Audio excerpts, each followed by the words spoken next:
welcome to the Picky Bastards podcast, episode 39. This is a music podcast where we pretend we're discerning, but really we're just full of hate. I'm Nick, and I'm joined by Fran. Hello, Fran. Hello, Nicholas. How's it going? I'm all right, thank you, yes. And Matt, how are Glad you, to Matt? hear you're full of hate. I'm always full of hate. Morning. I feel full of love today. Oh, you don't fit in at But all. maybe not now. for you guys. We'll see. Not love for us. Maybe that's not for nice. the albums. Yeah, We'll also exactly. see. Yeah. So today we'll be talking about 4 new albums, a classic, and I will be introducing one genuinely great artist. So our albums are the Avalanches with We Will Always Love You, R.A.P Ferreira with Bobson, Girlhood, Viagra Boys, Welfare Jazz. Our classic is Deep Purple's Machine Head, and I will be introducing a playlist of the immense Jimi Hendrix. So we're going to get started with a question for Fran. Which album would you guess was the hardest to produce, and was it worth it? Okay, well, yeah, I think there's a pretty obvious answer to this question. I think it has to be We Will Always Love You by the Avalanches. I think it's such a complex, multi-layered album. It's got so many elements to account for in the production process. There's samples all over the place. There's a host of guest vocalists to integrate.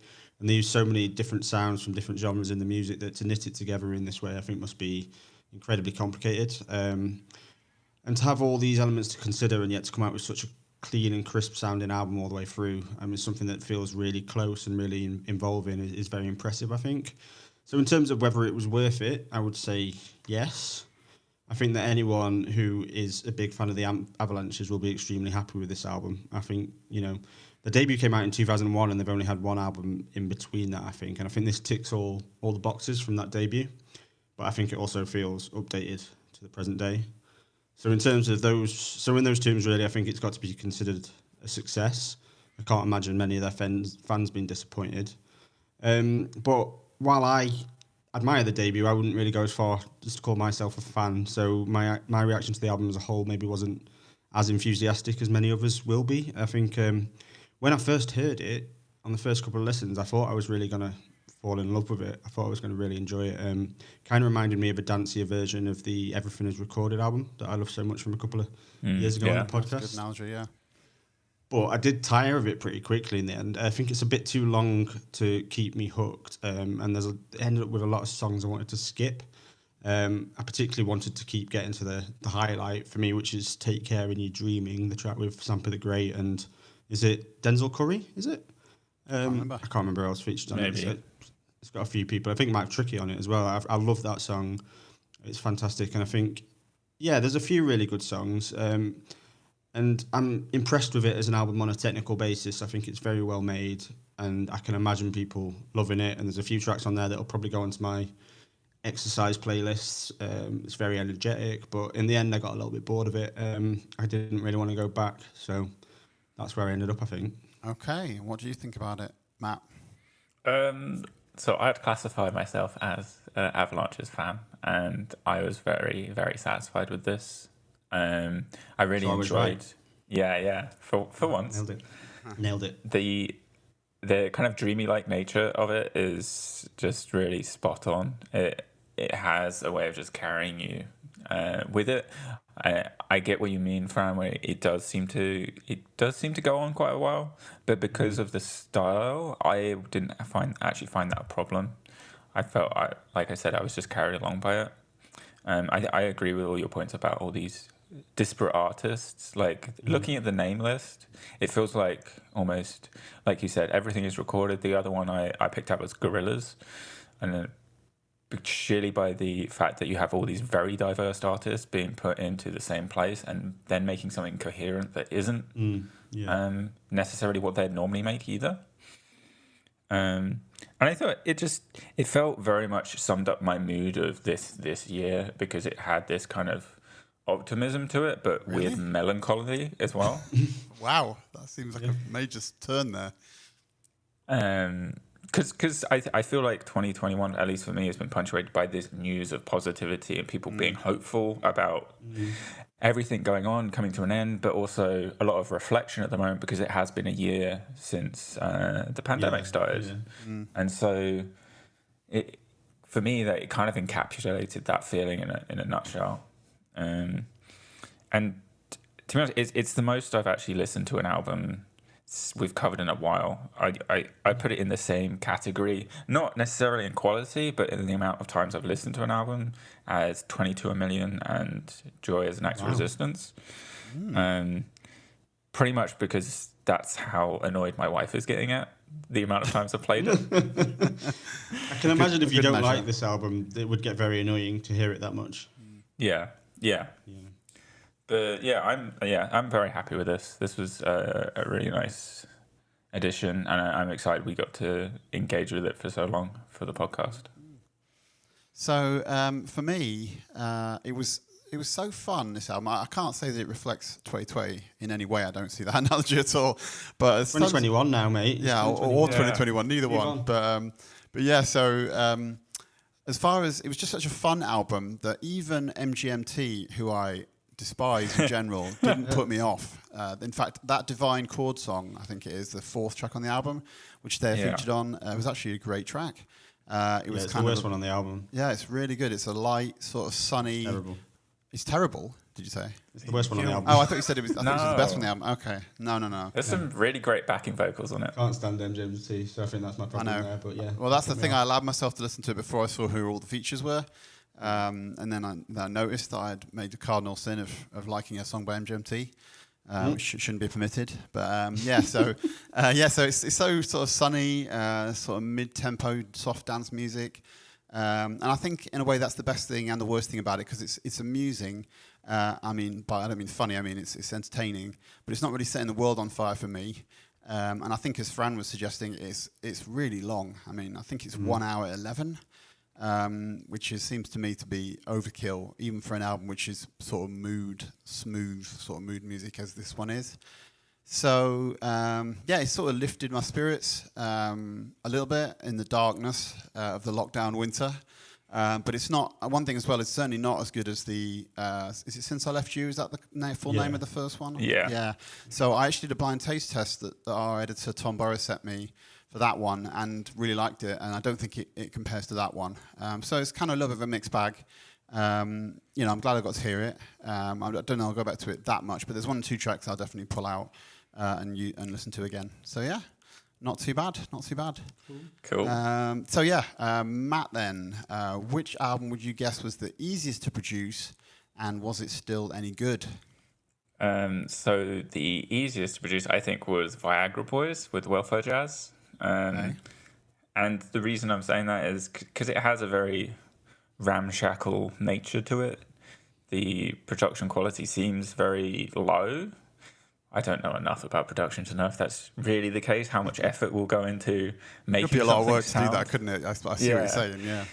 But I think it obviously having this kind of like low sound or low quality sound, obviously it's an obvious choice for them as a band because they are essentially a punk band and they want to have that vibe. I don't think that vibe is a detriment to the final product. But I do feel, in a lot of points, I was quite disappointed with the album. I think I've listened to some of the other albums in the past, and I think lyrically, this one, like normally I don't focus on the lyrics of songs and albums, but with this, it was hard to kind of avoid. I felt like it was a step backwards because I think like punk should be obviously fighting against whatever system there is, but this just felt like there was a lot of like misogynistic tropes just in this that it was hard to avoid. Like I feel like he'd be the type of guy that uses the phrase "old ball and chain" and stuff like that to refer to his wife. Okay. Because it just didn't sit well with me a lot of the times he was talking about how he can't be contained or restrained, as if that's the job that his partner would have. But I don't know. And then, maybe I'm just old. Well, you're actually not. Let's just be clear on that. I'm not old, and therefore you're definitely not old. Okay. Older. But to me, it just felt like most of the time his kind of egotistical showing off it felt like a toddler who was just like thought he was really cool and was just showing me his new toy, and I'm just like, get like cool, great. I feel like this assessment has changed from being like it was okay to being pretty damning, really, over like 3 or 4 minutes. So that's the thing. Like lyrically, I got really frustrated and I couldn't listen to it. But I actually thought there was a lot of catchy riffs, a lot of parts about musically that I enjoyed. I just found it hard to listen to, for the other reasons. Okay. So that's me. I'm gonna just leave it at that. Okay. I'll jump in then. I think on this one. Go for it. So I would say that it Ain't Nice, I think, is one of the tracks in the middle of the album. Sure. I think that's definitely the best song on this month's playlist as a single track. It's really on the whole playlist. Well, not including the Hendrix, obviously, but in terms of these albums, yeah, I think it's the best track. That's outrageous. Yeah. Jesus. It's kind of on your head. It's kind of dirty, rough, catchy, and really amusing as well. It's got that whiskey-soaked, drunken attitude, which I think is pretty hilarious, and makes me wonder to what extent. I mean, I'm totally speculating. That sort of tone that you got from him, Matt, is an act or not. Whether it still would be, problematic anyway. But I'm just interested. But yes, there's lyrics like, "I've got a collection of vintage calculators. If you don't like it, then babe, I'll see you later," which I just thought was amazing. So yeah, it's in a way it's kind of an irresistible album, and it's actually like the Avalanches in that sense. But the album's kind of high points are spread around.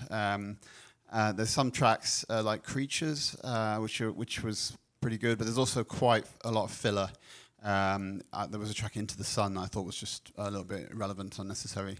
And that's where the sort of sheen of the drunken rock and roll falls a bit flat. So I probably will keep an eye out for this band again. But this particular album I'm not sure I'll go back to, except for Ain't Nice, which I really liked. So Fran, what do you think? I'm surprised. Yeah, I can't really figure out what's going on in terms of Ain't Nice being the best on this playlist, and yet because every song on this album sounded like the same song to me. Okay. Was it a good song? No. It's a song that kind of... There's a bit of a theme, weirdly, with me on quite a few of the albums on this list, in that when I first heard them, I kind of thought I liked them. I was expecting to like Viagra Boys. I know you chose it, Matt, but it was on my shortlist to pick because I'd heard good things about them. They're coming up at a time when a lot of these sort of post-punky bands are about, and there's a lot of good stuff around. So I was excited for this one, but it's a mess, and it's an odd album. I mean, I'm not sure why he's so obsessed with dogs. So many songs about having a dog and wanting a dog and moving to the country to have more dogs. And there's a song just called... to say though, isn't it meant to be a mess? I mean, don't you think? Well, in what sense do you mean a mess? Maybe it's just how you define that term. I mean, albums can be a mess, and I can kind of get on board with it because it feels like there's intention in it and it's still enjoyable. But this just didn't feel like it had any intention. There didn't feel like there was any intention behind the album to me. It just felt like very thrown together, I suppose, more than maybe that's a better way of putting it than a mess. Yeah. It felt very jumbled. And it didn't feel like, nothing grabbed me. I would say that possibly the worst song on this entire playlist is Ain't Nice. Oh, I hated it. I really hated it. I really hated the way he says it ain't nice in the chorus. It gets to me. And then what's the song with the dog? What's it called? There's one, Creatures, he talks about having a dog, and then there's one called I Love My Dog or something. I don't know. I wasn't into it. And the more I listened to it, the more I disliked it. So when Matt was talking through his notes earlier and he went from this this was okay, to by the end slagging it off, that was a mini version of what happened to me while I was listening to this album over the month. I went from thinking it was all right to really thinking it was the worst one on this, the second worst one on this list. Second. Yeah. That's going to be interesting. I think I can guess that, but anyway, we'll see. Yeah. Okay. I don't know. The viewpoint of this drunken rock and roll star just doesn't appeal to me anymore. Nah. Sounds like a prick, doesn't he? Yeah, I would never want to meet him. And it sounds like he's just really lazy about his music making. Yeah, and that's what's interesting, isn't it, about this type of music, actually? And I think that's part of what went wrong with this for me, is that a lot of the music that's coming out that's in the same vein of this at the minute, they're not doing that sort of I'm a rock star thing. They're not doing that I'm really cool and I love dogs. I mean, no one's doing the I love dogs thing, but they're not doing that thing that he's doing on this album, and that's why a lot of those albums are quite intriguing and interesting at the minute, because they're actually, I've had my ups and downs with idols, but if you look at what they're doing with their music, they're very, when they're talking very openly about mental health and stuff like that, whereas this guy just wants to be cool. I did struggle with that. Made me think of Josh Homme a little bit. It's interesting because I hate dogs, and yet I still didn't get that from this album as being problematic. So I've obviously missed the trick. I don't like dogs either. That's the problem there. Just so everyone knows, I love dogs, and so you shouldn't just leave this podcast because of the dog hate. 1 out of 3 when surveyed. Cats forever. Yeah, exactly. Yeah, cat person. Cats are good as well. You can everything, Matt. I think animals are great. Okay. I'm a big fan of monkeys. If we're going to carry on talking about, let's maybe move on to some music, shall we? It's people that suck, right? Those as well. Yeah. Okay, so let's talk about, since we know where we're going with the later, what's the least favourite. Let's talk about our most favourite of the remaining ones. So, Fran, why don't you go ahead again this time? I think I would go with. Do you know what? This is interesting because we obviously had a bit of a break. We had to postpone the podcast for a while, and if you'd asked me this when we were first going to record, I definitely would have gone for R.A.P. Ferreira. But when I listened to them back through the other day, I kind of leant towards Girlhood a little bit more. So it's a strange one because, like I mentioned, with both Viagra Boys and Avalanches, I really liked the Girlhood album when I first heard it. I was really quite into it, and I did start to go off it a little bit the more I listened to it. But what was interesting to me is I hadn't listened to any of these albums for about 3 weeks when we had the break, and I put them all back on this week, and the one that I was really into was Girlhood. So I think maybe I just needed a break from it a little bit. Maybe I'd listened too much. But yeah, I think I really enjoy the simplicity of this album. I think it's quite sparse with the instrumentation. She's got quite a unique voice. I think the lyrics, there's a tendency to be maybe a tiny bit cliche at times, but they focus a lot on strength and womanhood and sort of, feminist leanings. I think is quite interesting. Obviously, that's kind of implied in the name of the band and the album. And in some ways, it reminded me of the Terza album, Devotion, that we covered a couple of years back. An album which is just continuing to grow on me, really. I love that album. I think it has a similar feeling of sort of sparseness with a few moments of like real euphoria that come out. So yeah, I mean, I did find myself. So I'm torn on this. It'll be one of those that I'll need to go back to because having had that break, I would have said that I fell less in love with it as time went on. But maybe it's just something if I listen to it every now and then instead of as much as I do when we're doing these podcasts, I'll get into it. The things that maybe made me go off it a little bit though, were I did think it ended up blending into itself a little bit. I think that's partly down to her voice being slightly limited. I think it's a good voice, but it doesn't have a lot of variation. There's a bit of a limit. They're also slightly limited by their setup. I think, you can tell it's just a 2-person band, and I don't think that's always a negative, but I think it does limit their ability doing this kind of music to change it up across the album. But yeah, in general, I think it's a good, to very good album at times, and I think there's some real standouts. I think Milk and Honey is a fantastic song. I think Keep On is really good. So yeah, it's one I'll have to sort of keep listening to be sure about, but I definitely enjoyed it. Okay, who wants to go? Matt, do you want to go? Shall I go? Yeah, I can jump in. Yeah, sure. So I find it interesting, some of your points, Fran, because I felt almost a similar feeling when I re-listened to it. Initially, I was thinking, is it R.A.P. Ferreira or R.A.P. Ferreira? Whichever one. I just called it R.A.P. Ferreira, but I've no idea if I'm right. R.A.P. Ferreira. Yeah. Okay. R.A.P. Ferreira. So initially I was leaning towards that, but then on re-listening to this, I know I enjoyed it when I listened to it, the first time, and I know I listened to it a lot, but at the same time I found it quite almost forgettable. And I guess that maybe feeds into what you were saying at the end there about it kind of merging into itself. But then when I actually sat down and I was like, oh, I'm going to write a couple notes about this and really just sit and listen. I realized how many of these songs I just really, really enjoyed. And I felt like I knew. And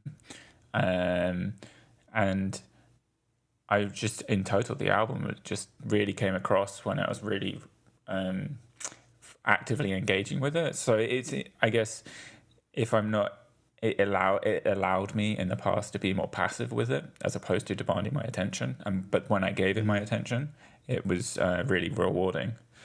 I think the other point that you were making, Fran, about the voice being limited, I thought the way that they, she has a pretty good voice, but I think the way they used the voice throughout the tracks was really, really interesting, because they changed up how the voice was recorded quite a lot. I found, like, there were times where it felt like she was almost eating the microphone. And then other times she was sat really far back, and they were doing similar things with the backing vocals as well. I think that's clearest on Bad Decisions, but I think it just added a bit more atmosphere to it, and I hadn't heard that being used in such a pronounced way. Interesting. That I remember. But overall, this was, I think, a really, really solid album. It's a kind of album I feel like I could recommend to almost anyone, and they'd like it. That's an interesting point, actually. Yeah, I can't see anyone. Well, we'll see what Nick says in a minute. Yeah, except I can't me. see anyone sort of despising it. Yeah. Well, you went all over the place with that, Matt. I mean, it's fine because it's just the narrative of it. But you were like, I didn't like it. I thought it was repetitive. I thought it was forgettable. Then I really liked it. Then I wanted to recommend it. It's like bloody hell. I couldn't work out what. Well, you didn't fail to pin it down. It seems like. But anyway, So for me, I wasn't really impressed with this at all. I thought I wrote forgettable as well. I also wrote repetitive, flat, predictable. I just thought it was really. Initially, I think when I first heard it, I thought it was a little bit like the Avalanches again, and that it was quite energizing. But over the course of that time, it just seemed very tired, very, very quickly. And I haven't got a ton to say about it because I just feel like it just sort of slid past me. I thought the drums in it put me off somewhat because they were ultra clean in most of the tracks. I felt like to the point of sort of driving me away, because obviously I'm into broken darkness basically in my drum parts, so I don't really want to hear ultra clean all the time for a whole album.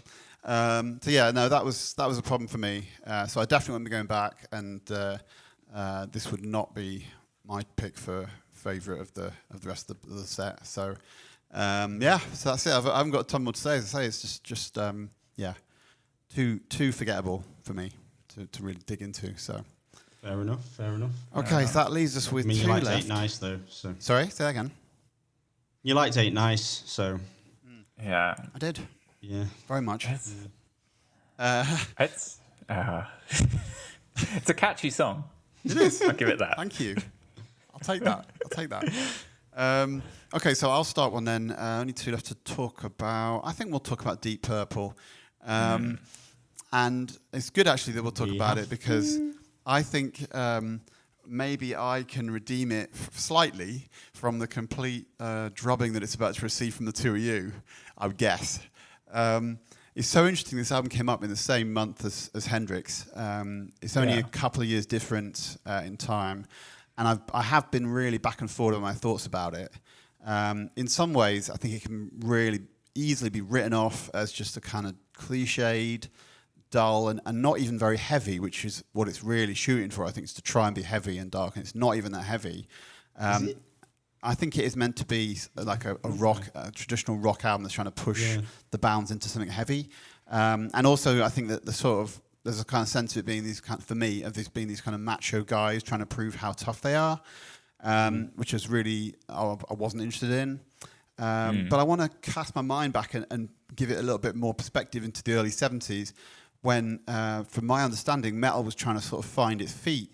And in those sort of terms, I think you can see this album or this band as being a kind of fledgling attempt to try and get towards metal, like with hammer-ons and power chords and things like that. And all that stuff was necessary in the movement to get towards genuinely what I would consider to be heavy or dark music. And therefore it's sort of necessary, even if I wasn't into it. So I'm not saying I would go back to it. That's not the case, and I'm not saying it's like Hendrix in any other sense except for its date. But I do think it's an important album in a way. It's worth hearing. I'm glad we covered it because I feel like I needed to know a bit more about what these early metal bands were trying to do. So yeah. So now the two of you can rip it to pieces. So Matt, why don't you go first? I'll jump in. Oh, okay, fine. Yeah, fine. Mine's actually almost the exact opposite view of yours. In terms of, I didn't think it was worth listening to or relevant, or because maybe it's because I'm not interested in that genre. I'm not interested. You're talking about you found it interesting because it was necessary to create the music that you are quite interested into these days. I'm not interested in that genre of music, and I could see no reason to listen to this album. So, if I'm being totally honest, I didn't really listen to it much at all. I think that I only got through the whole album in one go. I only did it once, and then every time I tried to go back, I would just run out of patience very, very quickly. I couldn't see the point in spending the time getting to know it because it's largely everything I don't like about music. It's really overblown. It's really over the top. Like some of the classics we've done, I can really, even if I didn't like them, let's say Neil Young, for example, I could see why I would spend time trying my best with that one and trying to figure it out because I know that it's part of something that's important to me. You know, it's a big part of music that I care about, even if I didn't like the album itself. But this album just did nothing for me in that respect. I couldn't spend time trying to figure out what it had influenced, and because it just influenced loads of stuff that I probably would feel the same about if I listened to it now and I don't want to hear. So I don't want to say a lot more because I couldn't really make myself listen to it a lot, so I don't feel like I can be a total critic on this one other than just to say it was powerfully not for me, and I hope I never have to hear any of it again. Okay. That's pretty clear cut then. Matt? Yeah. I have a completely different opinion to both of you. Oh, wow. How is that possible even? Triangulating the opinion. You just thought it was amazing. You thought it was the best album ever. Not quite. I don't really have the historical perspective to where to place this within, because I don't really listen to that much like classic rock music. So I don't know what it came before or what it came afterwards. So all I could do was take it at face value, and I have to say there were parts I quite enjoyed. I had a lot of fun with the intro, the like beginning of the album. It just comes on pretty strong, and is very kind of relentlessly simple as well. It doesn't require you to have a big brain to be able to really engage with this. Which is perfect for me. And I just... Except you basically do have a big brain, so that seems weird to me. As a PhD grad and all that lot, yeah, so... Well, I've been using R.A.P a lot at the moment. Fair enough. But yeah, I just couldn't help but bounce my head along to a lot of the songs, but like especially at the beginning, because it was a very simple like 4-piece band, right? They're big riffs, like big drums, and like that voice just sounds like he's making classic rock, right? Right. But I think the thing that kind of is the main drawback is, well, actually, I don't know if it's the main drawback. The album as a whole isn't really that good. It's fun. It's superficial. But I at one point tested like how often am I just listening to like riffs going on for days or guitar solos going on for days, and I'll just move the track around on Spotify randomly. I'd rarely hit vocals, and so that was the big thing for me. It was like, except you're the person who doesn't care about lyrics. You always say, well, but there's no because they're such simple songs. It's not like the Avalanches, right? With all this multi-layered, like 5 parts in a song. And it's a bit unfair right before Hendrix as well. Exactly. Considering these were 3 years apart, or a couple years apart between Hendrix and this, it's a world apart in the talent and skill. But it's like cheap, easy, and does the job. Cheap. Oh, I love it. Yeah. The biggest In terms of longevity as well, the difference, I suppose, listening to Hendrix now, I mean, we'll talk more about it soon, but it still feels like music that's worth listening to now. But deep people, Well, I can understand Nick's point about maybe at the time this was something interesting and it started something, or it had a role to play, but listening to it now, it just feels like nothing worth listening to. Smoke on the Water still has a longevity, right? I still remember being in high school and just hearing that. And but its longevity Army is that it's easy to learn on guitar. That's its longevity. It's that something that kids can learn to play on guitar. That's the first song that my niece learned to play when she was 8. So it's not longevity. It's not got longevity because it's good. It's got longevity because a pig could play it on a guitar. So. Oh my god! What? Yeah. I would just want to distance myself from that last remark on Fran's part. For anyone listening, it's not that simple. Just because it's not like Hendrix, but still. I learned how to play it on guitar, and I'm terrible at guitar. Same. I can play it on guitar. I never actually learned it, but yeah, I'm sure it's. I'm pretty sure your son played it to me when I came to your house as well, Nick. So everybody can play it on guitar. Right. Okay. It's like 9 notes. Right. Yeah.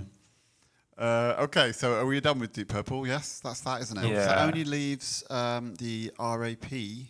Ferreira. And Scallops Hotel, I just want to put out there. No one has said Scallop is R.A.P. Ferreira and Scallops Hotel, not just R.A.P. Ferreira. Okay. I always get that when there's two people, don't I? Yeah. But it's not. It's one person still, right? It's just his alter ego is also Scallops Hotel. No. Really? Different person. Yeah. I was reading about this, and I could have sworn it That was does the ring a same bell for me person. as well, but I'm not sure. Maybe you're right. He's got several alter egos because he was before he was R.A.P. Ferreira, he was someone else. So you might be right. I've just been presuming it was the producer with Scallops Hotel, but could be so Matt, why don't you start on this one? Oh yeah. So this. It's very excited. I'm just so excited. No, I just had to quickly scroll where I was in my notes. That was my delay tactics, and it's worked very well because I found exactly where I am. Yeah, no one pointing it out or anything. No, I thought this was a really interesting album. It was quite a dense and like quite varied in its approach to hip hop. I really liked the beats. They were very like sample driven, and that and the kind of the hazy feel that the album has, and the kind of non-traditional or non-linear way that the songs and the album evolves really sat nicely directly after the Avalanches. I think it continued that kind of vibe on, just morphed it into a slightly different genre. I'd say I really liked the way he rapped. It was very percussive throughout. And I wasn't actually super clean on his like when it was just more regular hip hop style parts of the song. I wasn't a big fan of his flow, but then at points it would slow down or get weird or angular, and the way he rap actually became much more to emphasize the beats, and it sounded almost like poetry. And spoken word as opposed to he's a spoken word performer in the first instance, I think. So that's that doesn't surprise me at all, because I think it really reads and adds to the kind of the way songs devolve or evolve depending on the song. I think the big drawback for me is like many albums, it just kind of started to wane a little as it got towards the end. I just found myself less interested. I think that might be because there is not so much structure throughout the album as a whole. But I thought there was a lot going on, and a lot of it worked. So I quite enjoyed the album. Okay, I'll jump in maybe. Yeah. So I think this guy is a really fascinating writer. I think he's so clever, intricate, and thoughtful. And you've already both said that he's spoken word sort of poet, particularly sort of beat poet in a way. and he's also making ruminations about what that is, what it is to do that kind of work, and I found that all really, really interesting. I'm glad it was introduced to me, and I'll definitely be watching him from now on. You can see that there's probably a but coming though, which is that the album. It does feel sometimes like it's not actually a hip hop album, and it's more a beat poet with some music behind it. It's so fragmentary at points. I'm not sure it's actually as compelling as it should be. That's what Matt was saying about the end of the album, so maybe to some extent. I know it's kind of jazz inspired, but I know that's obviously quite a fragmentary genre. But it felt like it needed something more to hold it together some of the time. I mean, a good example would be of somebody who does that is I don't think it's better writing than Kendrick Lamar, but I think it's less musically driving than that. It's certain it's not. I don't think it's obviously it is, and therefore I don't think I thought it sort of tripped on that sometimes for me, and just felt like I was really entering the mind of this very thoughtful, intelligent person as they thought through lots of different ideas, but not in enough of a musical sense. So yeah, there were lots of great high points and didn't detract from it enormously, but I do feel like I wasn't totally in love with it. That's where I go with that. Yeah. So okay. So Fran. Interestingly, I'm gonna start talking about this album by talking about a different album of his. The reason I picked this for the podcast is because on the end of last year's, or the end of year lists. His previous album, which is called Purple Moonlight Pages, was in so many people's top 50 of the year or top 20 of the year. So I spent some time listening to that towards the end of last year, and it's one of those rare albums that just I was totally taken in by it straight away. And I think that album is one of the best hip hop albums I've heard in quite a long time. So if you haven't listened to that one, I really recommend that you do. Really? I think it's fantastic. It's really, really good. It's very strong, and it's got some similarities to this one, but for me, it is some of the things that you guys have both pointed out. You might find he is more consistent with on that album. Right. So I picked this one because I was really excited to see it. I'd literally discovered him in December last year, and this album came out on New Year's Day. So I was very excited to see that there was another album from him so soon. But I was at first pretty taken by how different Bob's Son sounded to Purple Moonlight Pages. It seems to be in a weird way more expansive in one way, but also more old school. I think we've had a few hip hop albums on the podcast recently, which we've talked about as like harking back to the old school of gangster rap, whereas this feels to me like a nod to the beginnings of conscious rap, with the likes of De La Soul and A Tribe Called Quest. So yeah, after being so into the previous one, I'm still in the middle of getting to know the album. When I started listening to this one, it took me a while to get into this, but I do think it's a very strong album. I think it's really complex. I think it's really quite quietly chaotic and a little all over the place, but weirdly cohesive at the same time. When we talked earlier about my comment about Viagra Boys being a mess, and you said, yeah, it's meant to be a mess, Nick. Well, I think this is also meant to be a mess, but I think this works in its mess because he ties it all together with his sort of... He's so interesting that he sort of brings it all together. I think the song Sips of Ripple Wine is a pretty good example of how this album feels as a whole. It takes so many unexpected turns. It's got a really interesting flow, and the lyricism is amazing. And I also think it's a really well produced album. I think the instrumentation on songs like Bobby Digital's Little Wings is just so crisp and clear. So I think it's a kind of fascinating mix of really chilled out but also really energized. I'm not really sure how he pulls that off, and I'm really excited about this artist. I think he's just superb. But this is quite a few levels below the quality overall of the previous album.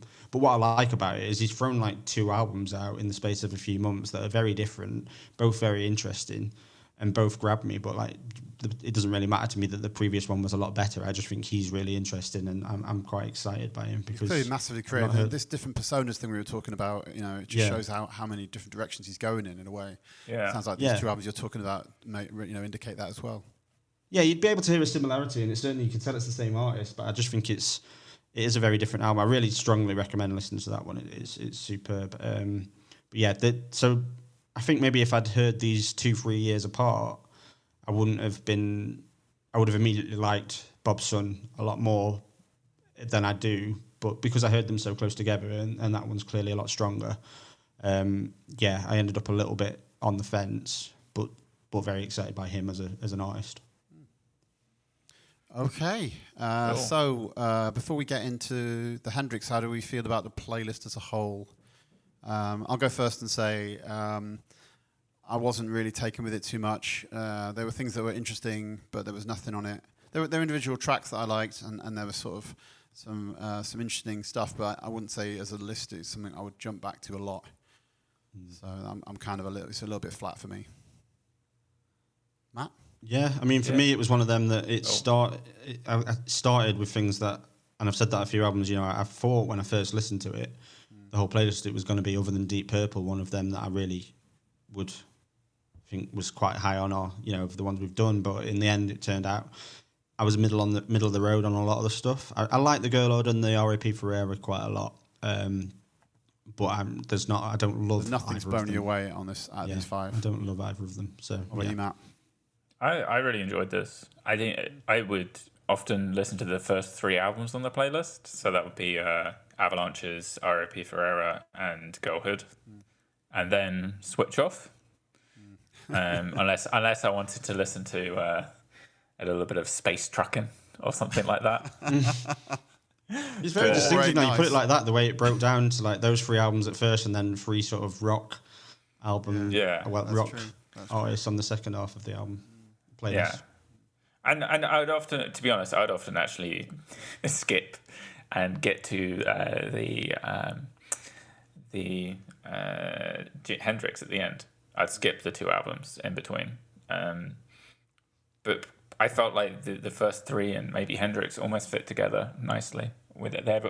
Although they have quite a different tone at times, they also fit together. And so, I rate it highly. It's definitely in the top third. Okay, that's not bad then. Yeah, absolutely. Okay, so I am going to introduce the one I love, which is Jimi Hendrix. And the first thing I'll say is that the playlist, if anyone is listening to it on Spotify, people who are aficionados of Hendrix will notice that it's in a sort of a strange order. And I'm going to explain why that is in a minute, but I decided to make the order actually matter as a kind of series of ideas rather than just in terms of chronological stuff. But I'm not going to try and capture everything and summarize everything about Hendrix because I just feel like so much has already been said. Of course, he's just such an enormous figure in rock music, in all kinds of popular music, really. So instead, I'm going to do sort of 2 things. I'm going to talk about what Hendrix means for me personally, and then I'm going to talk about try and push against, I suppose, some of the less fair kind of reductive cliches about Hendrix's music, because even though he's very well loved in many respects, I think there's still things about him that people take in a rather 2-dimensional way, which I think is really a pity. So I'll start with the cliches. I've seen reading and hearing about Hendrix over the years, and I've been into him, by the way, since I was about 15, so many decades. That there's been people arguing that he is just rock, that he's basically like Deep Purple, and that's kind of the limit of what he does. Is he's a rock star, a traditional rock star, and similarly, as a related note, that he's all sort of bravado without substance. That there's a lot of he's kind of so cocky, particularly how sexualized a lot of the music has been.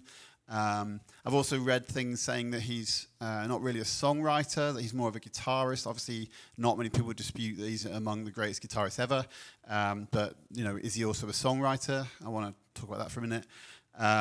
Also, the idea that he's kind of just a hippie, just sort of carefree, and doesn't really have much interest in anything but, just kind of flighty dreamscapes and stuff like that.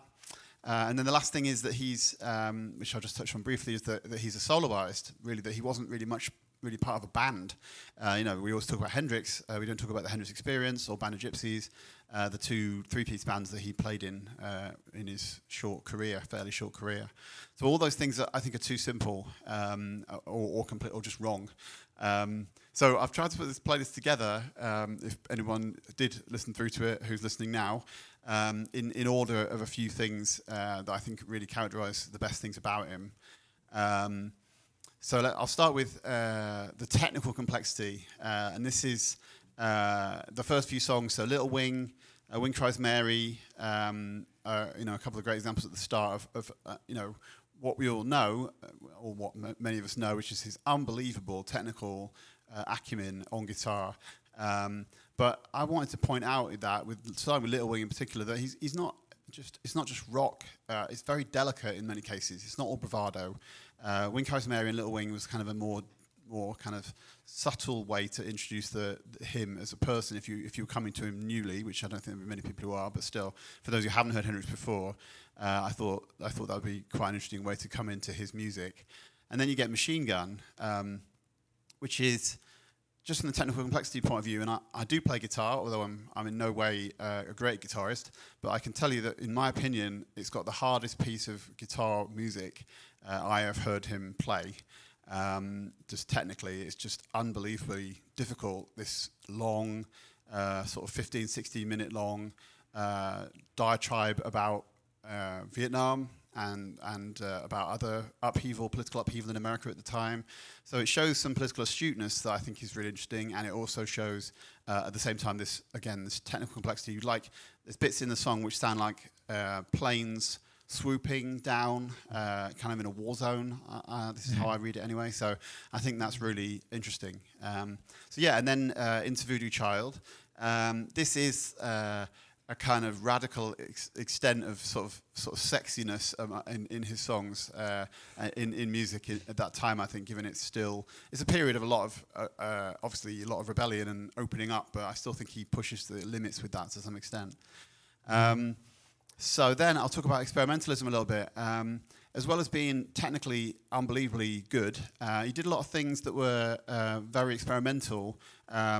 And I think you can hear it in the next couple of songs I put on the playlist, which is Castles Made of Sand, which is both very, very difficult to play. I did try and knock around with that years ago to try and play little bits of it, and it's, oh my God, so difficult to play. And I certainly failed. And then Are You Experienced as well, which is shows he had a lot of interest in new sort of pedals and new recording techniques. There's kind of backwards recording and stuff like that.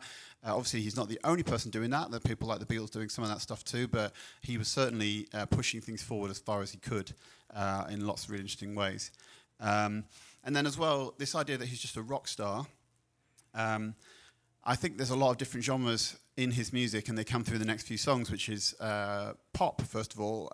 He was like a pop star in a way of the time, in a way that a lot of pop stars we've covered on this podcast over the years, he could be aligned to in some ways.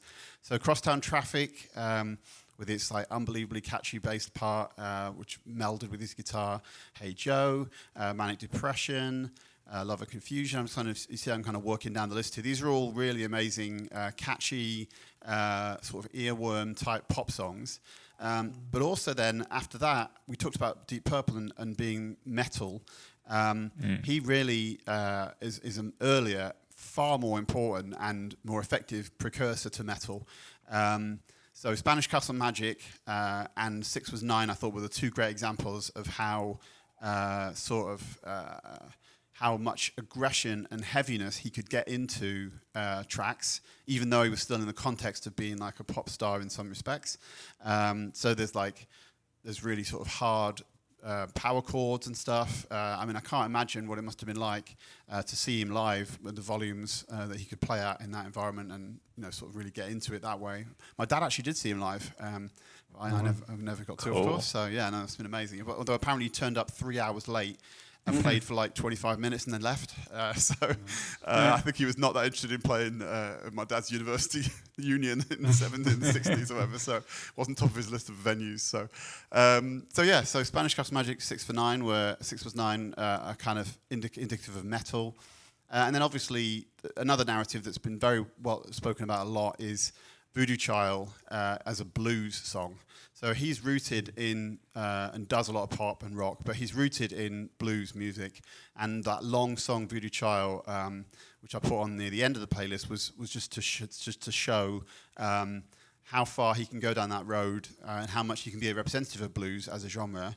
And also, it's kind of amazing that he's been right next to, he's put that with Voodoo Child coming up just before that, and how kind of interesting that correspondence is between those two types of music at different extremes, you know? So I've whizzed through the playlist at many levels. The only song I haven't mentioned then is Bold as Love, I think, Axis Bold as Love, which to me is probably my favourite song of his of all. And I think it holds together, one reason I love it so much, I think it holds together all these aspects that I've talked about, little tiny bits of all these aspects I've talked about come into that song, which may be the reason he named the album after that track. But yeah, it's just it's a beautiful song, it's delicate, it's insanely difficult to play, it's experimental, it's catchy, it's heavy at times, it has blues elements in it. So to me, it just wraps it all up into this perfect sort of package. So to me, that was really the high point of all the playlist. The first album I came across actually was my dad's copy of Band of Gypsies. So Machine Gun was kind of the first album, first big track that I got into, which was the start of this playlist. But Bold as Love is where when I was completely obsessed with Hendrix and listening to nothing else for about 18 months when I was a teenager, Bold as Love was the high point of all that stuff. So that's my whiz through the playlist, and hope it made some kind of sense because I didn't do it in chronological order.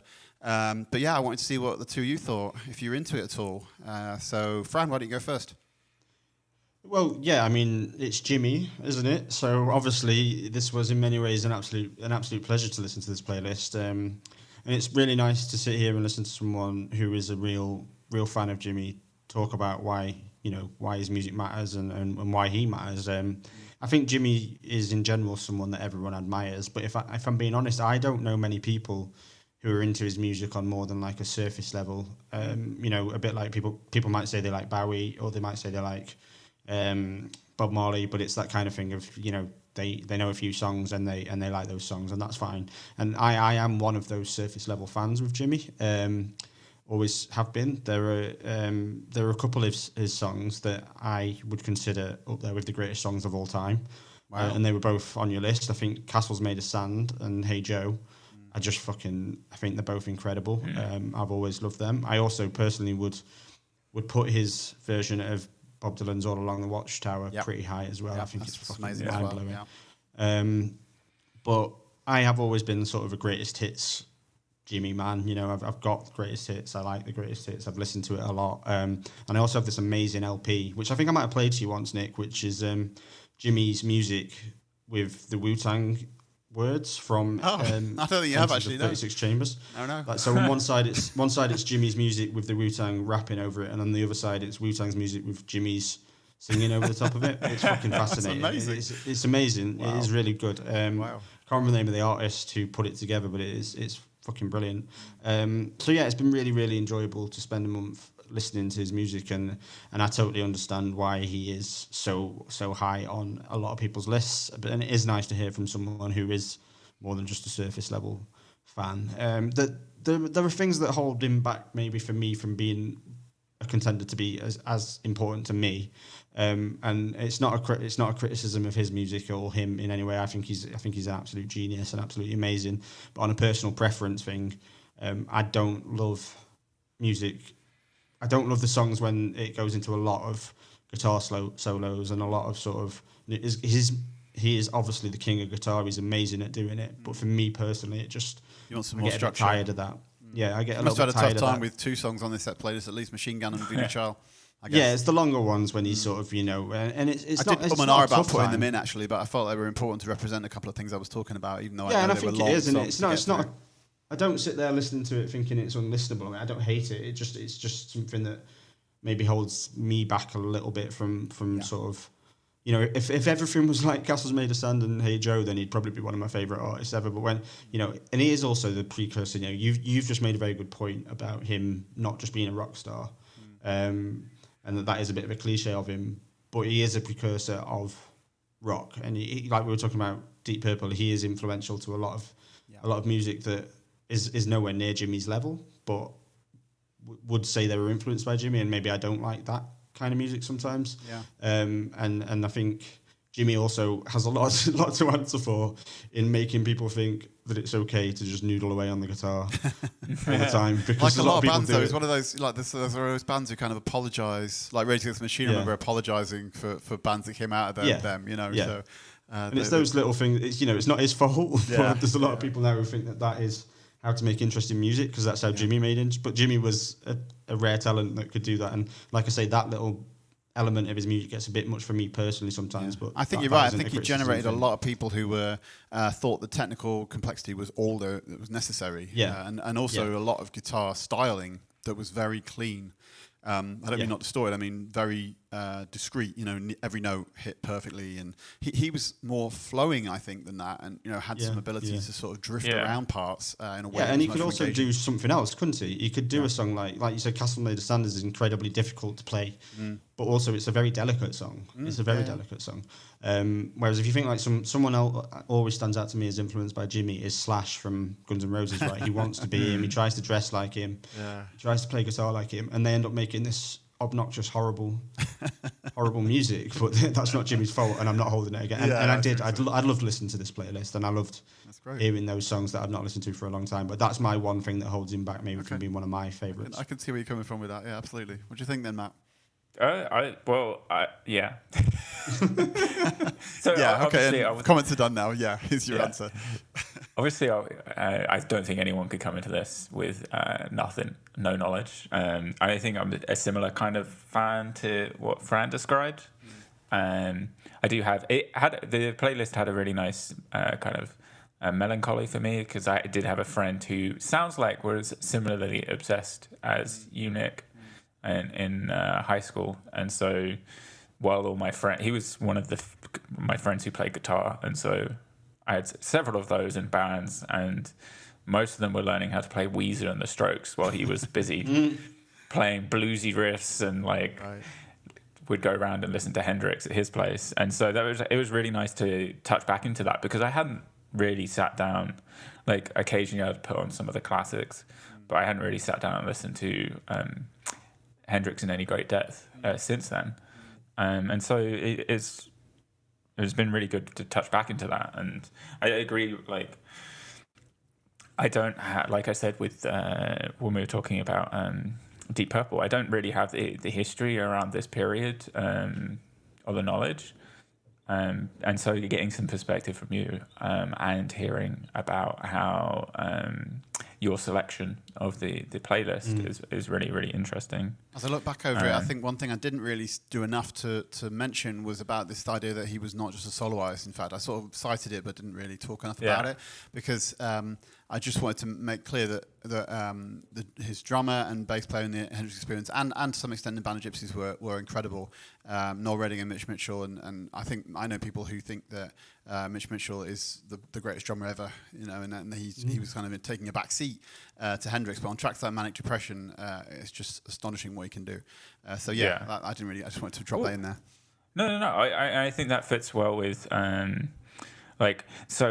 think Voodoo Child is maybe it's in the conversation for one of the best intros to a song ever, and that one of the reasons is the way the drums come in, like the dead notes, which then give way to the wah wah, which then gives the drums slowly coming in before it all crashes.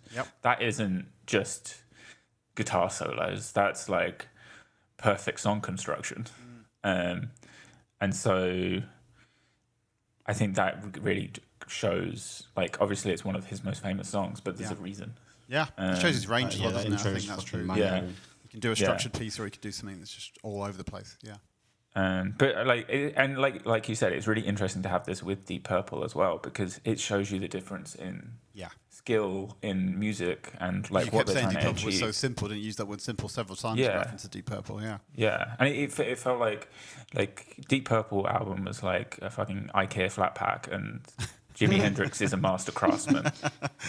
I mean, if I'm being honest, I actually felt that having the Deep Purple and the Hendrix together was a bit of an issue for me, and I think that's maybe why I stopped listening to the Deep Purple, because I was letting them bleed into each other a little bit with them being next to each other on the playlist and getting annoyed by noodling. And then I figured out if I just stop listening to Deep Purple, then it's a total different world of music that I'm listening to. But I think for a while, at first, it was a little bit of a problem for me having them next to each other. Interesting. Yeah, it was kind of accidental, wasn't it? But yeah. And so the last thing I'd say is I think it's crazy that I didn't realize how short a time he was around for. And for him to be in conversation when you were talking about Fran, you were talking about you're not going to hold him as high regards as, say, Bowie. Yeah. And people don't generally. For him to have the impact he's had and to be in conversations like that with the like Beatles, and they have decades-long careers, and he was around for 2-3 years, is mind-boggling. And if he'd been around for decades, like what would he have done differently? Like. He wouldn't be noodling anymore. He'd be inventing different kinds of things. He was looking to build in some string sections and stuff into the work he was looking to do for the next album after Electric Ladyland.